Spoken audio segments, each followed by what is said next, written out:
मनुष्य को इस भौतिक जगत से अलग करती है उसकी चेतना, और इस चेतना को शरीर में रोके रखने का कार्य करती है सांसें। इसलिए सांसों को प्राणवायु कहा जाता है। हवा के शरीर के अंदर आने और बाहर जाने की सामान्य सी प्रक्रिया वास्तव में सामान्य नहीं है। जो व्यक्ति योगी सन्यासी इस आने और जाने की प्रक्रिया को, इसमें लगने वाले समय के अंतराल को समझ लेता है, वह चेतना के अंतिम स्तर को छू सकता है, यानी कि सभी 7 चक्रों का भेदन कर कुंडलिनी को जागृत कर सकता है। सांसों में इतनी शक्ति है कि आप इससे कोई भी कार्य पूरा कर सकते हैं, कोई भी चीज़ मैनिफेस्ट कर सकते हैं जो आपको चाहिए, और अपनी कुंडलिनी को जागृत कर सकते हैं।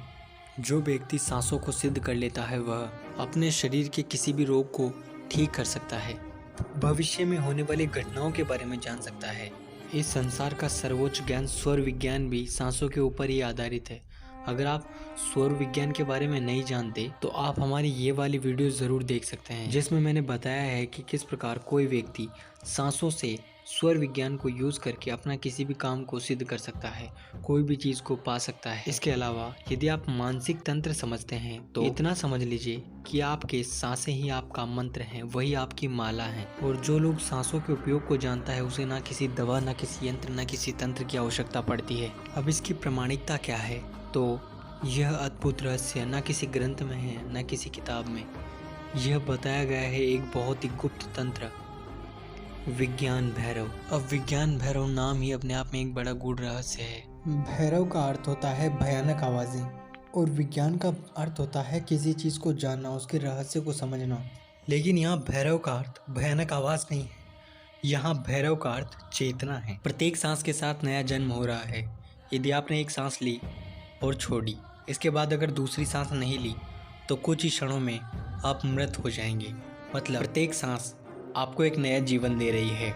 विज्ञान भैरव एक ग्रंथ है जिसमें योग की 112 विधियों को भगवान शिव ने बताया है, जिन्हें समझकर और उन्हें उपयोग कर मनुष्य अपने चेतना के अंतिम स्तर को छू सकता है, मतलब वह शिव हो सकता है।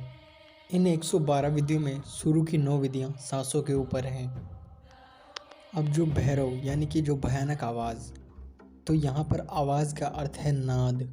नाद भी एक बहुत ही गूढ़ रहस्य है जिसके बारे में हम अगली वीडियो में बात करेंगे। इसी सीरीज में हम लोग विज्ञान भैरव तंत्र, चेतना और ऐसे ही गुप्त रहस्यों के बारे में बात करेंगे। तो आज मैं आपको विज्ञान भैरव तंत्र की एक ऐसी विधि बताऊंगा जिसको आप अगर करते हो तो आप अपने इष्ट देव या फिर जिस भी एनर्जी से कनेक्ट होना चाहते हो उससे संबंध स्थापित कर सकते हो, उससे संपर्क कर सकते हो। आपके इष्ट देवता से आप मिल सकते हो, उनसे बात कर सकते हो, अपनी चेतना को उनकी चेतना से अटैच कर सकते हो। जैसे कुछ लोगों पर भूत प्रेत आते हैं, कुछ लोगों पर भैरव और काली की सवारी आती है।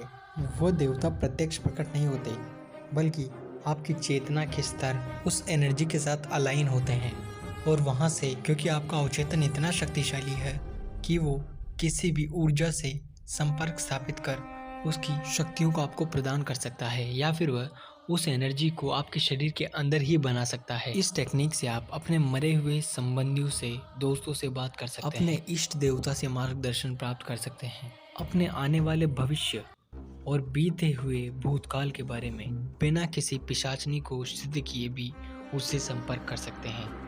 अब अगर यदि आप किसी मरे हुए व्यक्ति से, किसी प्रेतात्मा से या फिर किसी नेगेटिव एनर्जी से कनेक्ट होना चाहते हैं तो रात को 11 बजे इस क्रिया को करना है, जैसे कर्ण पिशाचनी।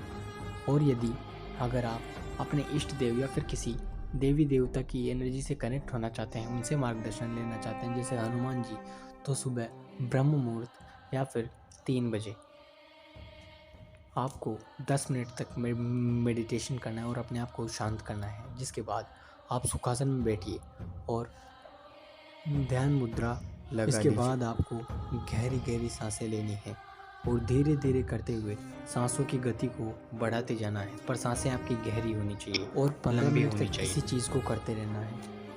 15 मिनट के अंदर आप उस व्यक्ति को, उस एनर्जी को अपने दिमाग में रखिए, अपने मन में रखिए जिससे आपको कनेक्ट होना है। 15 से 20 मिनट लंबी गहरी सांसों को तेज़ तेज़ लेने के बाद आप उस एनर्जी से एकदम से कनेक्ट हो जाओगे, उसकी एनर्जी आपकी एनर्जी से अलाइन हो जाएगी। अगर एनर्जी खुद बहुत पावरफुल है तो उसके जो गण हैं, उसके जो सेवक हैं, उससे आप कनेक्ट हो जाओगे, जैसे बजरंग। और एनर्जी कोई नेगेटिव है तो वो खुद ही आपके ऊपर आ जाएगी या फिर आप उससे कनेक्ट कर पाओगे, आप उससे बात कर पाओगे।